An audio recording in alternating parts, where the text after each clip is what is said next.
Legal.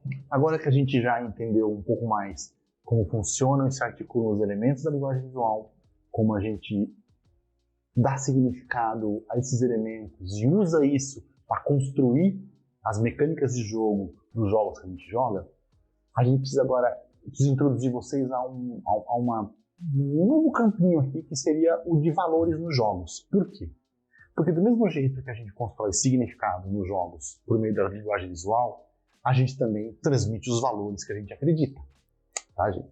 E para isso, eu estou usando aqui como base o trabalho de duas pesquisadoras muito importantes, a Mary Flanner e a Ellen Sembal, que é o Veros at Play, que é um projeto delas em que elas mostram como a gente faz a leitura, como a gente aplica e como a gente faz a heurística de valores em jogos digitais, né? Para isso, eu quero introduzir vocês alguns elementos de ética e política nos jogos, para a gente poder entender depois como é que a linguagem visual vai atuar nisso aí, tá? E eu vou começar com uma provocação. Aí na tela de vocês tá uma imagem promocional do Mass Effect 2, né? Um jogo que já tem um tempinho aí, né? Mas que vocês devem conhecer bem. E é um jogo que ficou até polêmico, que gerou bastante discussão, justamente porque é um jogo que permitia que não só pessoas de mesmo gênero se relacionassem, mas também pessoas de etnias diferentes se relacionassem, né? Então você com o mesmo gênero ou com extraterrestre, coisa do tipo. Muito bem. E na época, a Fox News americana fez uma campanha muito grande contra esse jogo. Tinha um âncora muito famoso, me esqueci o nome dele, em que ele fazia uma campanha dizendo que esse era o jogo mais nefasto que já existiu na história de games, que trazia muito conteúdo explícito, sexual, e a gente não poderia deixar isso chegar às nossas crianças, as nossas crianças estão preparadas para isso, coisa e tal. Mas ele cometia dois grandes erros, né? Primeiro, que o Mass Effect, em 60 horas de gameplay, ele tinha 1 minuto e meio de sexo simulado. Então ele não tinha nada de explícito e nem era um conteúdo tão grande de sexo. E outra, que não era um jogo voltado para crianças. A classificação etária do jogo era M de Mature, né? Só adultos podem jogar o jogo. E isso traz uma coisa muito importante pra gente, que é o seguinte: que os jogos são sujeitos a muito mais escrutínio do que programas de televisão ou filmes de Hollywood, e geralmente são condenados por pessoas que não os jogam. Geralmente quem condena os jogos são pessoas que nunca jogaram jogos. Vocês devem me lembrar muito bem do Marcelo Rezende batendo na capa do Assassin's Creed, né, e condenando o jogo por conta daquela chacina que aconteceu na Brasilândia, em que toda uma família de policiais militares foi assassinada, né, que depois o inquérito chegou brilhantemente à conclusão de que tinha sido a criança que tinha matado todo mundo e se matado depois. E essa criança, como ela usava um avatar do Altair do Assassin's Creed no seu Facebook, já criou uma celeuma em cima do jogo, como que o jogo tivesse influenciado a criança a fazer tudo aquilo, né? E a gente seria muito ingênuo de achar que o jogo não influencia as pessoas, porque influencia, as mídias influenciam as pessoas. Se não influenciassem, não existiria publicidade. Mas a influência não é de maneira tão direta, né, gente? A influência não é monkey say, monkey do. É uma coisa muito mais complexa, né? Mas, por isso a gente tem que entender valores, a gente tem que entender os valores que o nosso jogo está passando, e a gente tem que aprender a articular, implementar e fazer crítica e refletir sobre os valores que estão presentes nos jogos. Precisamos, né? Um jogo incorpora crenças e convicções de um tempo e lugar, ele incorpora, gente. Oferece uma amostra do que é importante para um grupo particular de jogadores e desenvolvedores e nos dá um meio de entender que ideias e significados têm valor. Ah, professor, mas tem jogo neutro? Não tem. Tá, gente? Infelizmente, neutralidade é uma falácia. A posição neutra é uma posição. Então não existe posição de neutralidade. E por mais que você se esforce para que o seu jogo não tenha valores, ele vai ter valores, porque você tem valores e os seus valores se refletem dentro do seu jogo. Não importa o que você faça. Por mais que você se esforce. Os elementos e dimensões de um jogo constroem uma experiência coesa e quaisquer desses elementos podem ter significados culturais, éticos e políticos, mesmo quando parecem neutros. Porque eles só vão parecer neutros, nunca serão neutros. Então, A gente está falando de linguagem visual aqui. A linguagem visual do nosso jogo vai ter significados culturais, éticos e políticos. Vai ter. Se vai ter, eu querendo ou não, então é melhor que eu entenda e controle esses elementos. Que eu saiba articulá-los, né, gente? Para que não aconteça nada que foge ao meu controle e sem querer eu crio um jogo fascista, por exemplo. Tem uma frase da Mary Flanagan muito boa que jogos são como polaroids da cultura, né? Cada jogo que a gente vê, ele captura o contexto de um lugar e nos oferece maneiras de entender o que um grupo de pessoas acredita e valoriza. Se a gente observa qualquer artefato cultural, um filme, uma música, uma fotografia, esse filme, essa música, essa fotografia vão nos falar muito sobre o lugar onde aquilo foi feito, sobre as pessoas que fizeram, sobre os valores que eram articulados e discutidos naquele momento. Vão falar sobre. E nos ajudam a entender a época. Então, se a gente vê um filme da década de 60, a gente vai ter acesso aos valores daquela época. Tá? Um jogo não é diferente. Um jogo não é diferente. Ele também faz isso. Ele também pode ser visto dessa maneira, como um polaroid cultural. Né? Esses valores podem ser feitos visíveis pelos aspectos visuais e gráficos do jogo. Ou seja, esses valores estão nos aspectos visuais. Esses valores estão nos elementos visuais, na linguagem visual do jogo. Um exemplo. O Mario Bros. O Mario Bros, ele é o que a gente chama de herói improvável. Né? Ele é de meia idade, baixinho, gordinho, não é musculoso, é meio bonachão, barrigudinho. Ele é o oposto do que a mídia vende pra gente como um herói. Né? Mas é interessante observar que o Mario nasceu no Japão. E essa figura do herói improvável, do herói que vem do povo, é muito comum já na literatura japonesa. Então, assim, o Mario Bros, esse herói improvável que é o Mario Bros, ele nos diz um pouco sobre a cultura japonesa. Olha só que interessante, né? Algo que já se refletia em outros elementos da cultura japonesa, né?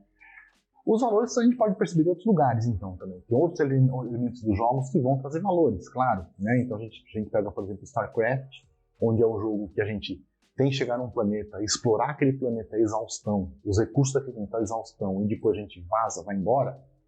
É um jogo que fala muito, que tem um aspecto muito negativo em relação aos valores de sustentabilidade. Então a gente precisa entender e refletir sobre os valores de um jogo. Não precisa parar de jogar jogo nenhum, gente. É só refletir a respeito dele, tá? E por que a gente tem que estudar os valores nos jogos? Por que a gente tem que entender como os valores se articulam nos jogos? Bem, por 3 grandes motivos. O primeiro motivo é porque enriquece a nossa compreensão de como esses valores, os padrões socioculturais, são refletidos no jogo. Então a gente entende melhor como que o que está acontecendo na sociedade vem para dentro do jogo. 2, que o crescimento dos meios digitais transformou o videogame em uma grande mídia, né?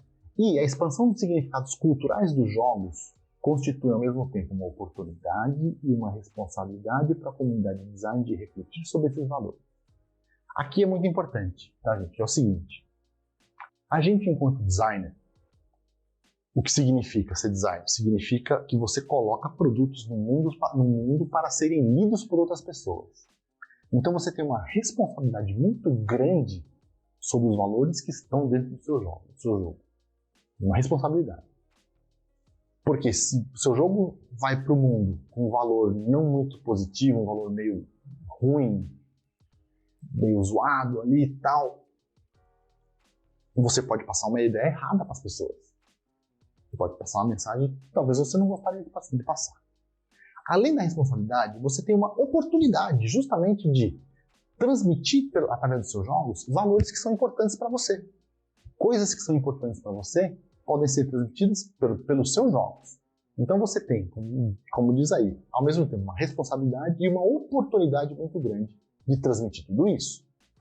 E terceiro lugar, Os jogos têm surgido como um paradigma da mídia do século XXI, né?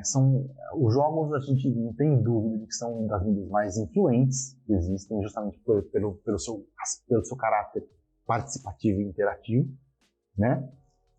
Ultrapassa os filmes e a televisão em popularidade e em faturamento, né? E tem o poder de moldar o trabalho, aprendizado, cuidado com a saúde e muito mais. Então, quer dizer, aí aumenta a nossa responsabilidade. Se eu sei que as mídias influenciam as pessoas, e eu sei disso, a gente sabe disso, a gente não é ingênuo, e meu jogo pode passar valores, eu posso usar isso justamente para ajudar as pessoas a construir um mundo melhor, gente. Parece utópico, parece meio piegas o que eu estou falando, mas é verdade. É verdade. Tá?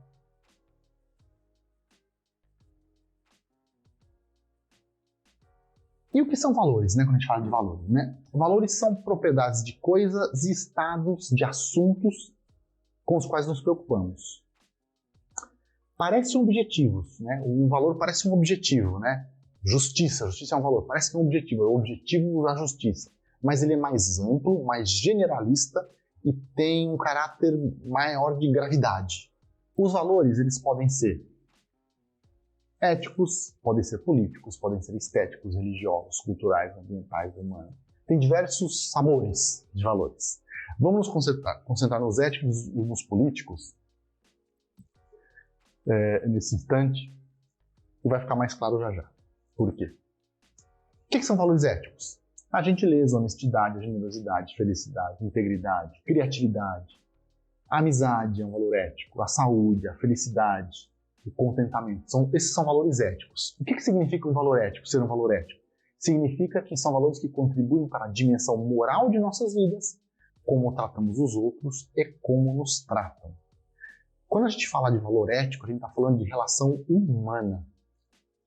Então, quando você fala assim, eu não fui muito ético com aquele meu colega de trabalho, quer dizer que a relação entre você e ele no seu ambiente de trabalho talvez não foi muito justa. Esses são valores éticos. E os jogos carregam. A linguagem visual carrega valores éticos, sim. Políticos, né? Justiça, igualdade, segurança, privacidade, democracia, liberdade, autonomia, igualdade de oportunidade. Tudo isso são valores políticos, né? São valores que dizem respeito às relações hierárquicas dentro de uma sociedade. São os arranjos de poder e autoridade. Então, por exemplo, quando a gente fala assim, então tudo pode ser política, tudo tem potencial político. Depende de como você enxerga a questão, ou depende de quem está envolvido nessa questão. Né? Eu digo muito para meus alunos em sala de aula, por exemplo, para um aluno periférico, estar numa sala de aula de uma faculdade é político. Porque a estrutura social que a gente vive não quer que ele esteja ali. Prefere que ele não tenha estudo. Então é político ele estar ali. Né? Do mesmo jeito que, para uma pessoa de uma minoria LGBTQIA+, é político estar vivo. Porque a estrutura social que a gente vive não quer essa pessoa viva. Então é político, ele viver é político. Ele levantar da cama e sair para trabalhar é político. Então, quer dizer, tudo tem potencial de ser político? Sim, tudo tem potencial de ser político. Imagina os aspectos visuais do seu jogo. E uma coisa importante, já que a gente está falando de linguagem visual, é justamente entender que as tecnologias, elas incorporam valores éticos e políticos, gente. Sim, elas incorporam, né? Tem uma batedeira aí na tela de vocês. E por que tem uma batedeira? Durante muito tempo eu trabalhei dentro de escritórios de design. Escritórios de design que faziam tanto design gráfico como design de produto. Em um desses escritórios, a gente trabalhava para uma indústria de eletroeletrônicos, de eletrodoméstico, e a gente desenhava as batedeiras desse cliente. E aí eu desenhava essas batedeiras, observávamos como ele desenhava a batedeira, porque eu sou designer gráfico, eu percebi que as tabelas ergonômicas antropométricas que eles usavam para desenhar a batedeira só traziam medidas das mãos femininas.